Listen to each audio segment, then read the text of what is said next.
Oke, dari kontrak kuliah yang sudah saya jabarkan, jadi kita akan punya 17 pertemuan dan ada 2 buah kuis sebelum UTS dan setelah UTS, dan ada 2 buah ujian, yaitu ujian tengah semester dan ujian akhir semester. Oke, selanjutnya sharing screen. Selanjutnya saya akan memperkenalkan mengenai apa itu konsep dari sebuah teknologi ya, atau konsep teknologi itu sendiri. The purpose of technology is not to confuse the brain, but to serve the body. Atau di dalam bahasa Indonesia, tujuan dari sebuah teknologi itu bukan untuk membuat bingung atau membuat susah otak Anda, tetapi lebih diutamakan untuk melayani badan Anda. Jadi Anda nggak usah berpikir eh, secara berlebihan terhadap satu teknologi. Anda cukup rasakan apa yang bisa diberikan oleh teknologi. Jadi apa itu teknologi informasi? Secara penerapan keilmuan, teknologi informasi akan mempelajari dan mengembangkan kemampuan dari suatu rekayasa dengan langkah dan teknik tertentu dalam suatu bidang. Ya. Jadi teknologi ini bukan hanya di informatika ya, tetapi juga menyentuh segala bidang. Ya, jadi jangan Anda berpikir bahwa teknologi itu hanya dimiliki informatika, tetapi juga ada di satu bidang, di berbagai bidang. Oleh sebab itu, bagaimana kita bisa mempelajari dan mengembangkan kemampuan dari suatu proses rekayasa atau manipulasi dengan suatu langkah-langkah tertentu dan teknik-teknik tertentu untuk dapat memberikan hasil dari suatu bidang keilmuan tertentu. Ya. Jadi, aplikasi ilmu dan engineering itu untuk mengembangkan mesin dan prosedur agar memperluas dan memperbaiki kondisi manusia, atau paling tidak memberikan suatu efisiensi atau kemudahan pada manusia dalam beberapa aspek ya.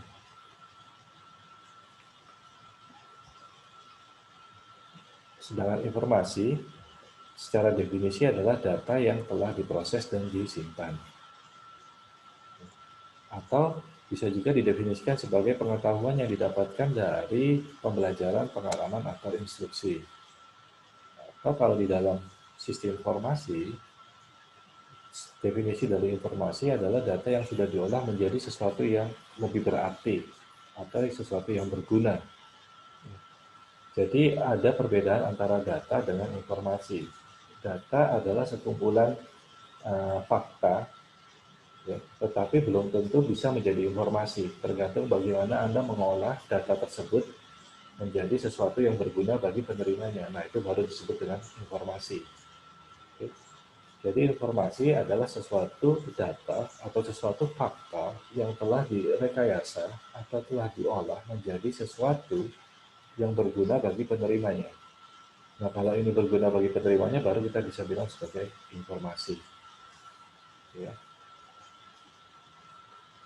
Nah, secara definisi, data secara deskripsi bisa menjadi sebuah benda, kejadian, aktivitas, transaksi, yang dimana tadi tidak mempunyai makna atau tidak berpengaruh secara langsung pada pemakai sampai data ini nanti diproses.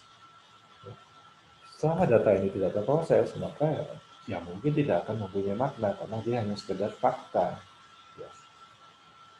Nah, data tersebut terkadang memiliki berbagai macam bentuk ya, atau bisa juga data yang memiliki format ya, tertentu seperti jam, tanggalan, mata uang itu memiliki format tertentu ya. Atau juga data bisa berupa teks, di mana merupakan kumpulan dari huruf dan angka yang membentuk suatu kalimat atau kata. Ya. Data juga bisa berupa citra, citra atau gambar atau image ya, yang bisa berupa seperti foto, X-ray, tanda tangan digital, atau tanda tangan tertulis, itu bisa Anda kategorikan sebagai data yang berbentuk citra. Nah, bentuk berikutnya bisa berarti juga sebuah data audio, di mana data berupa suara yang bisa didengar, yang uh, bisa di bisa didengar ya, bisa didengar oleh manusia, seperti suara detak jantung, suara orang, suara lagu, musik, dan segala macam tentang sesuatu yang bisa didengar. Atau data juga bisa berupa video, di mana kumpulan atau gabungan dari visual, citra bergerak dengan audio. Gampang ya? Nah, ini adalah tentang information life cycle ya, atau ruang hidup atau daur ulang daripada sebuah informasi.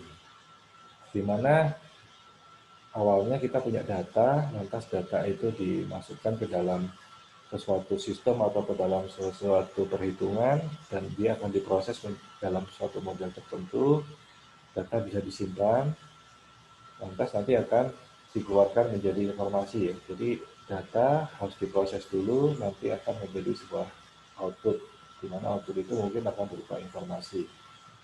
Nah, harus ingat informasi adalah sesuatu yang berguna bagi penerimanya.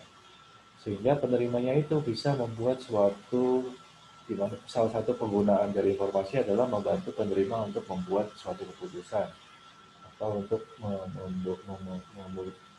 membuat penerima itu menjadi lebih yakin tentang apa yang akan dia lakukan di kemudian hari.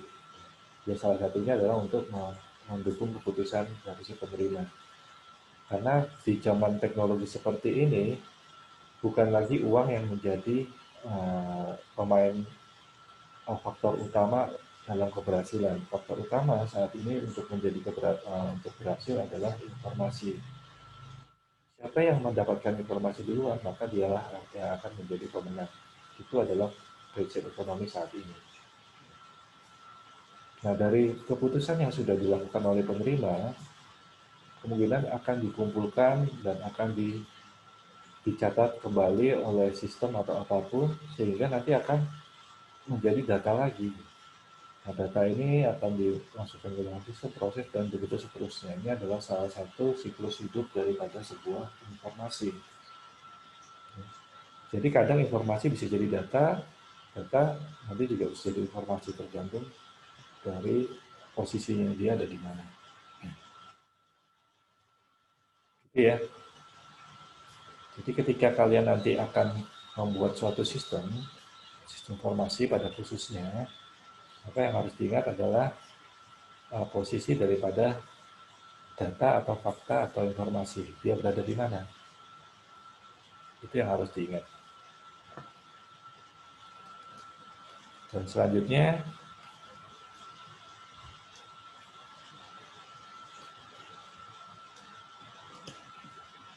adalah teknologi informasi.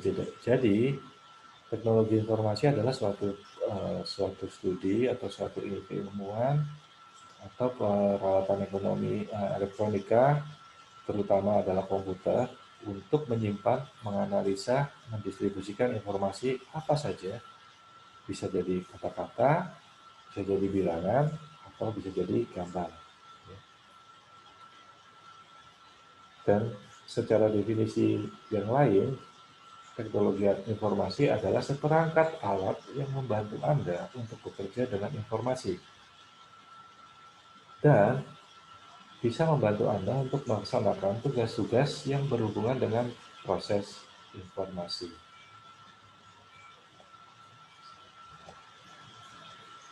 Martin juga mendefinisikan teknologi informasi itu tidak hanya terbatas pada teknologi komputer, di mana diwakilkan oleh software dan hardware, tetapi yang digunakan untuk memproses atau menyimpan informasi, tetapi juga mencakup teknologi komunikasi untuk mengirimkan informasi.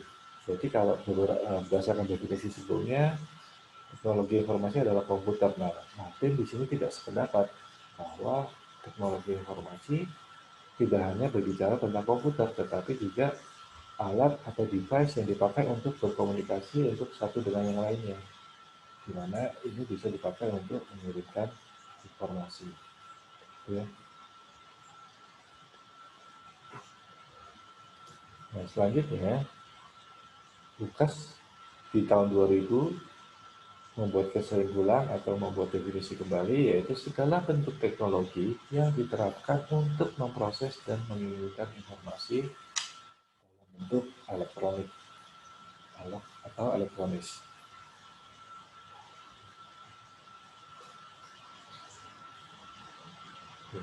Dan akhirnya di tahun 2003 ada definisi baru di mana teknologi informasi adalah teknologi yang menggabungkan komputasi atau komputer dengan jalur komunikasi berkecepatan tinggi, di mana jalur itu membawa data, suara, dan video.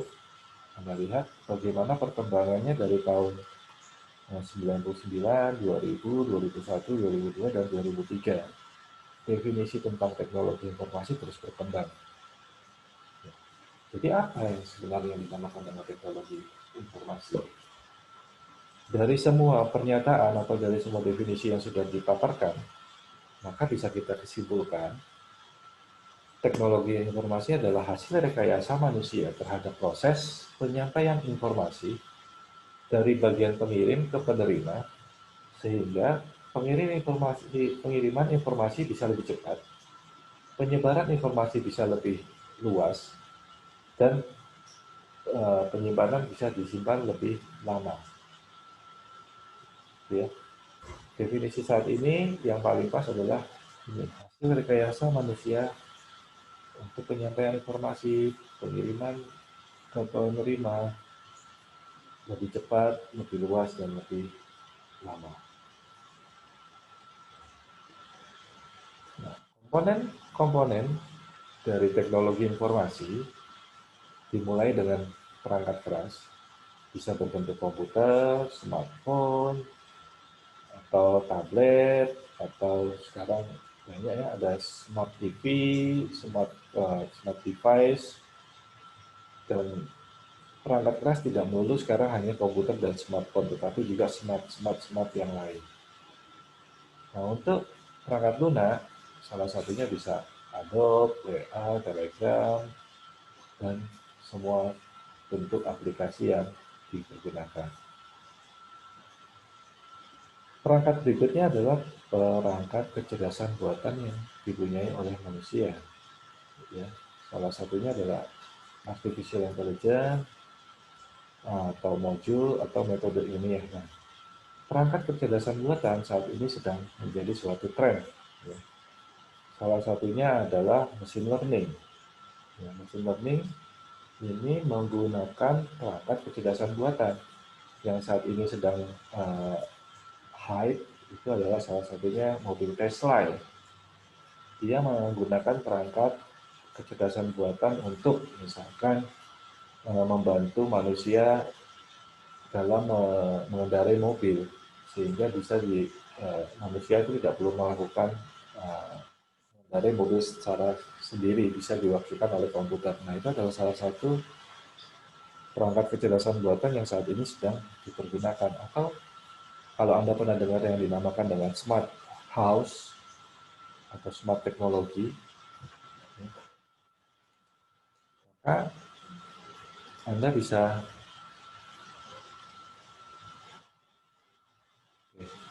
jadi sekarang Anda nggak bisa lepas dengan yang namanya teknologi ini. Gitu. Dan komponen yang berikutnya adalah bahan, informasi, dan keahlian.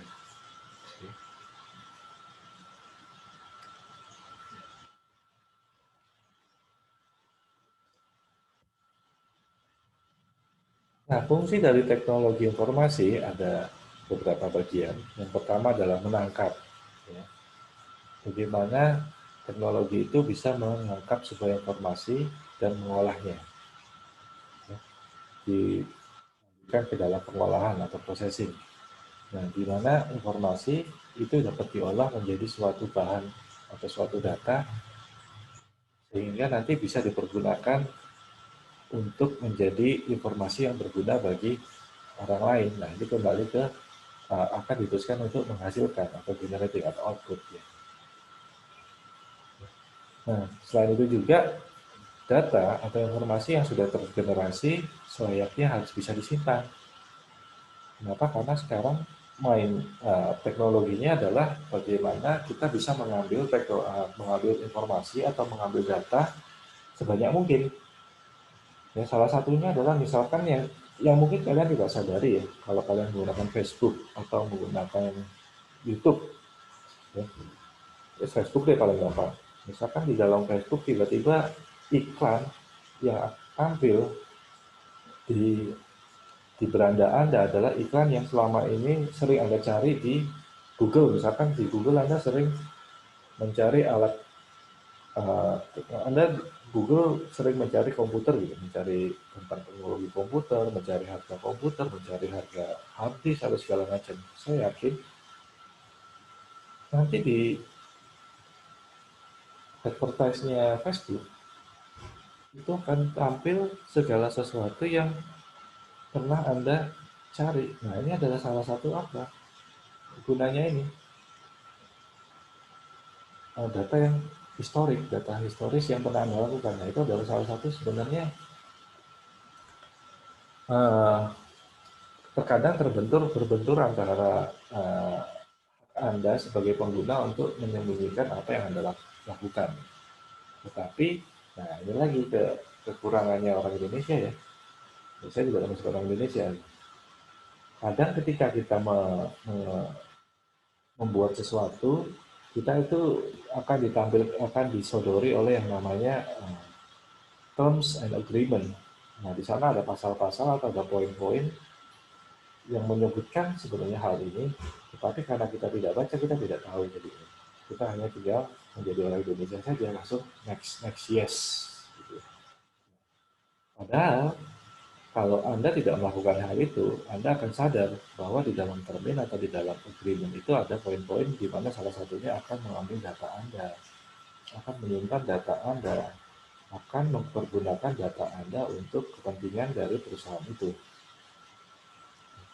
Jadi hati-hati di saat Anda sekarang membuat sesuatu akun atau menginstalasi suatu aplikasi baru.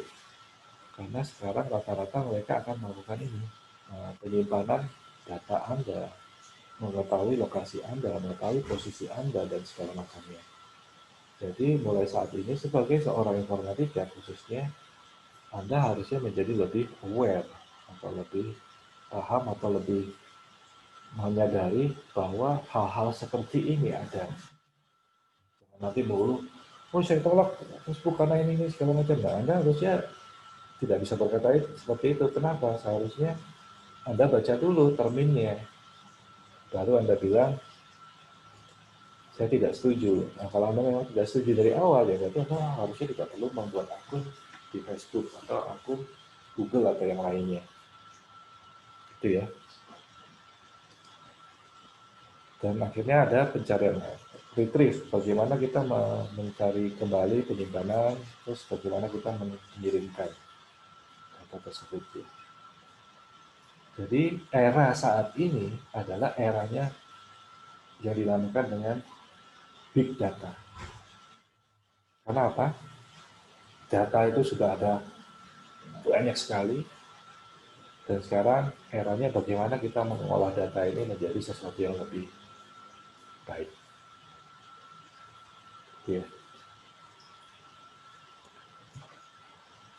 Nah, peranan teknologi informasi tentunya pertama, teknologi informasi bertujuan untuk menggantikan peran manusia. Salah satunya adalah menggantikan peran manusia. Jelas. Yang tadinya, misalkan yang saya tunjukkan, yang akan saya sampaikan, yang dampaknya sangat signifikan. Pertama adalah zaman dulu itu ada yang namanya surat. Surat itu biasanya ketika saya ingin mengirimkan informasi ke satu orang lain, saya akan kirim lewat pos, Lantas pos ini atau sesuatu ini akan diajarkan oleh orang dan orang akan segala macam dan akan sampai ke penerimanya.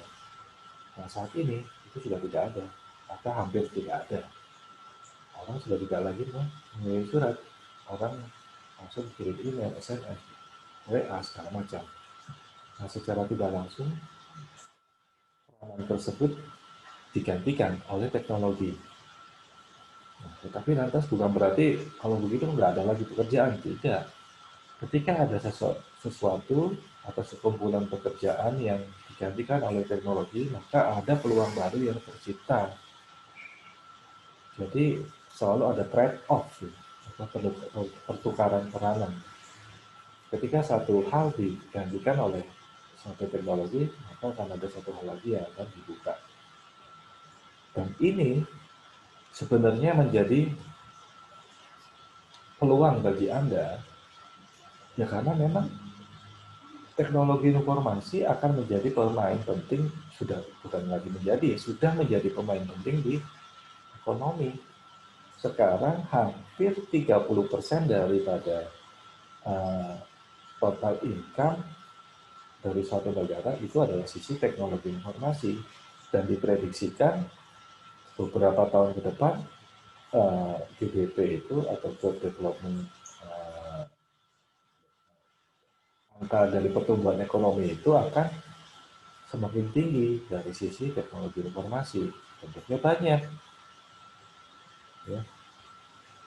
Karena sekarang sudah zamannya lari ke industri 4.0, di mana salah satu cirinya adalah semua perangkat, ya perangkat yang saya bilang, perangkat itu ya berarti bukan hanya komputer dan mobile phone, tetapi juga semua perangkat yang Anda miliki, seperti apa? Televisi, mesin cuci, mobil, kulkas, apalagi sepeda mungkin, itu semuanya sudah terkoneksi secara massal atau yang biasa disebut, atau yang sekarang itu disebut dengan namanya teknologi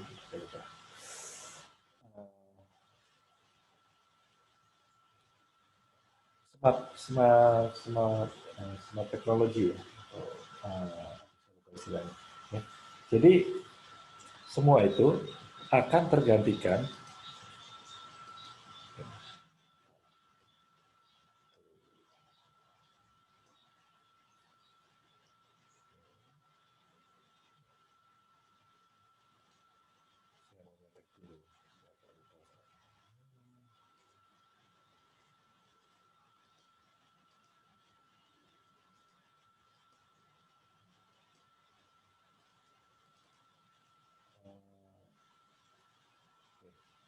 Dan saya membuka-buka yang lain. Nah, teknologi itu juga bukan hanya menggantikan, tetapi juga memperkuat peranan manusia. Salah satu peranan yang diperkuat, misalkan tadi adalah Facebook, itu memperkuat peranannya si eh, manusia itu sendiri. Pertama, sekarang orang bisa bisa mencari latar belakang Anda hanya dengan, tidak hanya dengan melihat dari CV Anda, tetapi juga dari rekam jejak digital Anda. Nah, hal itu bisa memperkuat atau juga bisa melemahkan Anda. Yang berikutnya, teknologi informasi juga bisa berperan untuk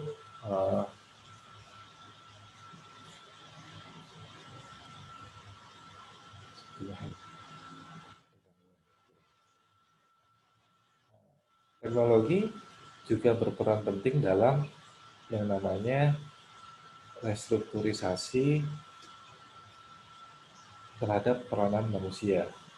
Yang tadi sudah saya jelaskan bagaimana tadi ketika suatu pekerjaan ini hilang, tetapi nanti dia akan membentuk suatu divisi baru, akan membentuk suatu pekerjaan baru yang mungkin bukan hanya satu, tetapi mungkin satu hilang akan terbuka dua atau tiga atau lebih, suatu peranan baru yang bisa dilakukan oleh manusia.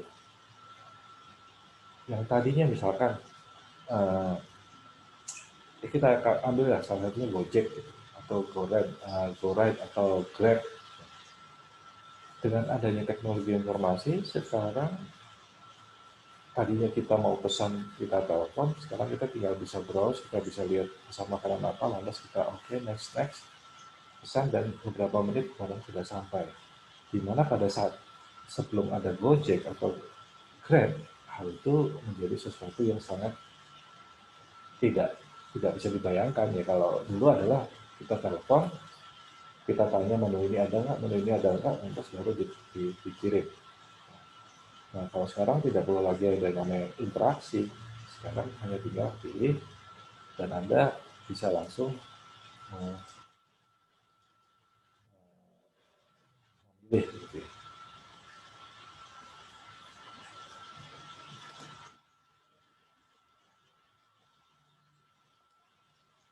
Oke, selanjutnya, oke, saya baru ingat. Yang tadi yang saya manakan adalah zamannya Internet of Things. Yang tadi saya bilang bagaimana semua itu akan terhubung. Yang tadi perangkat bukan hanya komputer, handphone, tetapi juga televisi, radio, mobil, atau kendaraan, atau uh, kulkas, itu semuanya terkoneksi secara global dan ini bisa saling dikendalikan tidak harus dari tempatnya. Jadi ketika saya di kantor, saya bisa menyalakan mesin cuci, saya bisa memesan memesan sesuatu dari tempat yang lain, nanti akan dikirim. Nah, itu sekarang yang lagi booming dengan konsep yang dinamakan dengan IoT ya, atau Internet of Things. Jadi seharusnya Anda bersyukur ya. Anda berada di jalur yang tepat untuk bisa menjadi pemain dalam uh, di dunia ya, menjadi salah satu pemain penting di dunia. Ya karena teknologi informasi akan terus berkembang dan Anda diharapkan bisa menjadi pemeran yang bisa memperbaiki dunia itu tadi. Syaratnya cuma satu, Anda memiliki minat, Anda memiliki kemauan untuk bisa berkembang. Nah, manfaat teknologi saat ini di dalam perusahaan ada yang dikenalkan dengan ERP atau Enterprise Resource Planning. Apa itu ERP? Nah, ini adalah uh, salah satu aplikasi. Jadi kalau dulu mungkin ada kenalannya aplikasi ya untuk transaksi, untuk jual, untuk beli. Tapi ada namanya ERP, Enterprise Resource Planning. Enterprise Resource Planning ini salah satunya ya dipergunakan untuk mengelola sumber daya yang ada di dalam perusahaan, baik itu sumber daya manusia maupun sumber daya produksi atau barang yang akan dipergunakan atau dijual belikan oleh perusahaan. Nah, jadi ERP ini nanti akan mengurus dari hulu sampai dengan hilir, bagaimana dari produksi, dari distribusi gudang, dari penjualan sampai dengan ramalan tentang berapa banyak yang akan kita produksi untuk dijual berikutnya. Nah, ini ERP namanya. Oh ya, biasa juga ada hasil. Nah, di dalam dunia bisnis itu ada yang namanya e-commerce. Ya, salah satu contohnya seperti Tokopedia, Lazada, bagaimana dia bisa menjadi toko secara digital. Dan yang berikutnya di dunia perbankan ada internet banking, ya. Atau juga sekarang ada yang namanya smart wallet, ya, wallet digital. Ini kan juga lagi hype. Jadi sekarang bagaimana uang fisik itu sekarang sudah tergantikan dengan uang elektronik. Ya, secara nggak sadar akan tergantikan. Dan di dunia pendidikan ada LMS, ada Classroom, ada sistem informasi akademik. Di kesehatan ada BPJS online, di pemerintah ada sistem informasi dari dinas-dinas terkait. Ya. Oh, yang lagi terkenal di sistem pemerintahan ada yang namanya Smart City, ya. Di mana dengan adanya Smart City, maka si kepala daerah itu bisa memantau tidak hanya urusan ekonomi, tidak hanya urusan lalu lintas, tetapi juga hampir segala aspek dari yang di dimiliki oleh kota tersebut.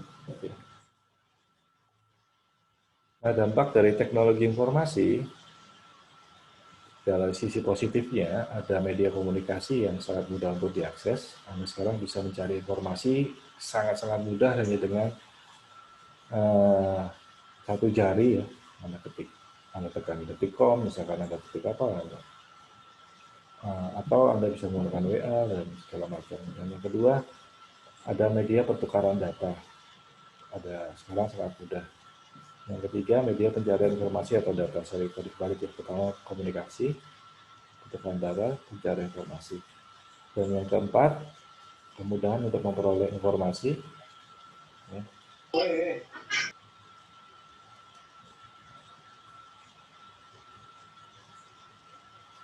Oke. Dan yang kelima adalah media pembelajaran. Yang keenam adalah kemudahan bertransaksi dan bisnis, dan masih banyak lainnya. Nah, ini adalah salah banyak daripada sisi positif dari teknologi informasi. Nah, salah banyak sisi negatif adalah ya, pornografi, penipuan. Ya. Jadi semenjak saya datang ke sini, saya datang kemarin bulan Juni ya dari itu yang namanya SMS. Selamat Anda jadi pemenang itu banyak sekali. Selamat itu segala macam. Nah, itu adalah salah satu dampak negatif dari teknologi informasi. Dan termasuk juga saya langsung ketipu. Gitu. Saya, bulan lalu baru ketipu. Gitu. Saya langsung belanja, ternyata fiktif dan lumayan besar ya. Tapi ya biarkanlah pembelajaran bagi saya. Gitu. Dan yang ketiga ada perjudian online, pemalsuan informasi. Nah, ini yang lumayan membuat saya agak sedikit miris adalah provokasi. Bagaimana saat ini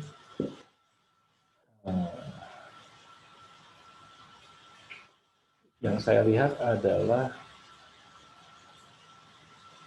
Indonesia yang saya kenal dahulu itu berbeda dengan Indonesia yang saya kenal sekarang. Di mana sekarang eh, sangat mudah bagi orang atau rakyat Indonesia ya, itu terpecah-pecah dalam masalah SARA. Bagaimana yang saya lihat sekarang, orang-orang sudah menjadi dua kelompok yang berbeda. Ya salah satu misalkan ya yang terkenal adalah Pak Cebong sama apa saya lupa. Tuh, ya itu kan sebenarnya itu membuat saya miris ya. Bagaimana mereka bisa menjelekkan satu hal lainnya hanya karena mereka berbeda pendapat. Dan ini isu ini itu sudah menjadi suatu prinsip bahwa kadrun menggunakan prinsip ini, maka selain kadrun yang lainnya cebong atau yang lainnya salah gitu. Pun begitu juga dengan cebong. Cebong memiliki prinsip ini, maka yang berbeda dengan prinsip dia akan dianggap sebagai kadrun. Nah, ini yang saya bilang sekarang dengan adanya hal ini, itu apa-apa menjadi sangat apa ya, ya tidak nyaman. Ya karena menjadi sudah lari ke politik identitas namanya. Misalkan saya beragama Islam, maka orang yang selain beragama saya, maka saya anggap ini. Ataupun dengan yang lainnya, kamu bukan Islam yang ini, maka kamu, nah itu sebenarnya salah satu bentuk atau dampak dari teknologi informasi yang sangat-sangat negatif bentuknya. Yang salah lainnya adalah bagaimana mereka menyebarkan informasi yang provokatif. Nah, harapan saya, Anda sebagai mahasiswa, ya, Anda sebagai mahasiswa itu tidak lagi melakukan sharing berita tanpa Anda cek kebenarannya. Jangan lagi ada yang namanya, cuman saya dapat dari tetangga sebelah, saya dapat dari room sebelah, cuman sharing doang. Bilangnya gampang sharing doang, tetapi dampaknya sebenarnya besar. Harapan saya, mahasiswa saya, khususnya Anda yang saya ajak, itu tidak lagi membagikan suatu informasi yang belum tentu benar keberadaannya. Dan andaikan itu benar, Anda harus berpikir apakah bermanfaat, apakah bagus untuk Anda sebarkan, apakah atau nanti malah menjadi sesuatu yang bisa menghancurkan suatu tatanan. Nah, ini menjadi sesuatu yang harus Anda pikirkan. Ya. Kenapa? Kalau kalau eh, politik identitas ini tumbuh subur, maka yang akan mengalami masa-masa ini adalah Anda. Ya. Anda harus lebih cerdas daripada mereka. Ketika Anda mendapatkan sesuatu, dan ketika Anda cek kebenarannya itu tidak benar, jangan dibagikan. Hancur, buang. Karena dengan seperti itu, Anda bisa memperbaiki dampak negatif yang diberikan oleh teknologi informasi. Jelas ya? Ada pertanyaan?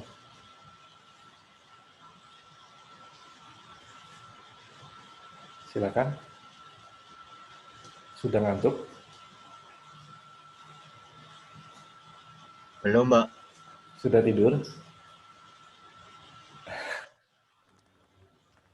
Masih segar, Pak. Masih segar ya? Masih Wah, kuat, Pak. ya. Jadi ya ini ciri khas saya ya. Kalau saya mengajar ya saya nggak hanya memberikan materi, tetapi saya juga akan selalu tidak segan-segannya untuk me- me- memberikan pengetahuan yang di luar konteks. Ya harapannya saya tidak ingin memecah. Saya bukan kadrun ataupun saya bukan cebong. Tetapi saya lebih mengamati bagaimana kedua-duanya ya sama-sama sudah memiliki, saya bilang, sesuatu ya, ya Anda harus pikirkan lagi apa untung dan ruginya untuk berkata seperti itu. Nah, jadi ketika ya, ya saya cukup miris saja melihat bagaimana hal tersebut menjadi semakin runcing ya. Dan harapan saya, ya saya berharap kepada Anda, Anda silakan Anda berpolitik, tetapi tidaklah dengan membuat suatu kejelekan. Saya bilang kejelekan, baik itu kadrun maupun cebong, sama-sama jelek menurut saya pribadi. Nah, karena kenapa jelek ya? Karena saling menjatuhkan. Kalau selama mereka saling menjatuhkan, maka saya akan anggap jelek. Nah, yang akan saya bilang bagus adalah apa? Mereka saling memberikan solusi. Jadi ketika Anda melihat sesuatu tidak benar, Anda jangan bilang, buat solusi solusi kamu jelek, nggak bermutu, nggak bermanfaat, misalkan gitu. Cuman bisanya cuma gini doang, gini doang, gini doang. Bisanya apa? Nah, kalau hanya berkata seperti itu gampang. Harapan saya, Anda harusnya ketika Anda berkata seperti itu, sertakan dengan solusi. Karena kalau kamu jelek, sekarang kalau punya kamu, solusi kamu jelek, ya tidak, saya punya solusi bagus. Solusi saya ini, jadi biar tidak seperti ini, kita harus melakukan A, B, C, D, E, F, G. Nah, itu yang harus akan saya bilang bagus. Artinya apa? Jadi orang yang solutif. Kalau katanya Bu Tejo ya, jadi orang tuh harus solutif. Jangan kok jadi orang yang pesimis atau jadi orang yang hanya menjelekkan orang lain tanpa memberikan solusi. Ya, harapan saya Anda bisa merubah mindset tersebut jadi orang yang solutif. Ya. Oke, jika tidak ada pertanyaan, saya langsung tugas. Masih semangat ya. Jadi Anda bikin kelompok, anggota maksimal 3 orang, biar semakin terkenal ya dengan teman-teman kelas. Lantas Anda buat artikel, artikel itu artinya tulisan ya, yang membahas tentang salah satunya nah, pengelompokan teknologi informasi atau manfaat teknologi informasi, terus apa aja yang dipergunakan dalam bidang apa saja, atau juga bisa sebutkan dan jelaskan kejatuhan teknologi informasi saat ini. Ini Anda pilih salah satu dari tiga. Nanti Anda ketik dan dan ya. Saya ingin setiap tulisan atau paragraf itu asalnya dari siapa Anda tuliskan. Misalkan saya kan kelompok maksimal 3 orang ya. Misalkan ada si A, si B, si C. Nah, Anda bilang si A menulis ini, si B menulis ini, si C menulis ini. Tampilkan identitas Anda di sana supaya saya bisa mengetahui uh, asal informasinya asalnya dari siapa. Jelas ya? Itu ditulis di akhir tulisannya atau langsung di pinggir? Gimana sorry. Itu penulisan buat ide-idenya itu nanti di akhir apa namanya laporan atau langsung di sebelahnya? Ya langsung aja. Nah, misalkan sama seperti presentasi saya di awal ya. Nah,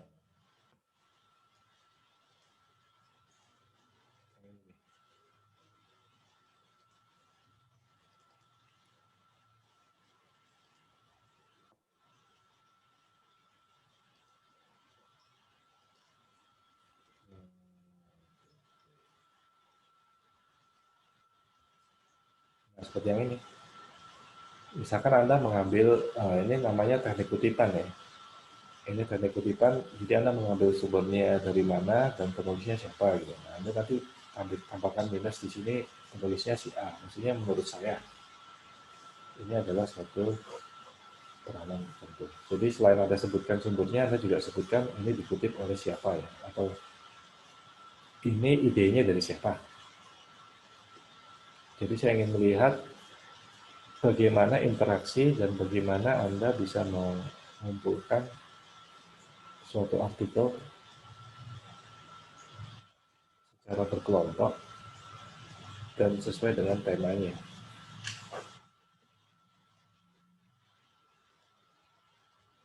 Ya. Jadi Anda tinggal pilih tadi ini salah satu tema. Anda bisa cari sumbernya dimanapun dan kembali lagi saya ingatkan ketika Anda mencari sumber pastikan sumber itu valid ya atau bisa dipertanggungjawabkan. Nah, salah satu yang bisa dipertanggungjawabkan adalah keterbaruan dari informasi tersebut. Pertama, yang kedua, sumber sumber sumber daripada informasi tersebut haruslah yang bisa dipertanggungjawabkan. Ya. Cukup jelas? Izin bertanya, Pak. Silakan. Ini paling lambat dikumpulkan kapan, Pak? Dikumpulkan 5 menit lagi. Nah, dikumpulkan paling lambat kapan enaknya? 2 hari, 3 hari, 4 hari? 5 hari, Pak. Oke, 5 hari Hari ya. Senin, Pak. Oke, ya. Sekarang hari apa? Hari Kamis, Jumat, Sabtu pacaran ya. Jangan Senin lah. Gini aja, saya kasih waktu sampai Masa, dengan hari Rabu. Rabu pagi ya. Nanti gini, saya kasih waktu sampai hari Rabu ya. Nanti kalian uploadnya di Google Classroom ya. Ini ada yang minta kelompoknya dibagi aja.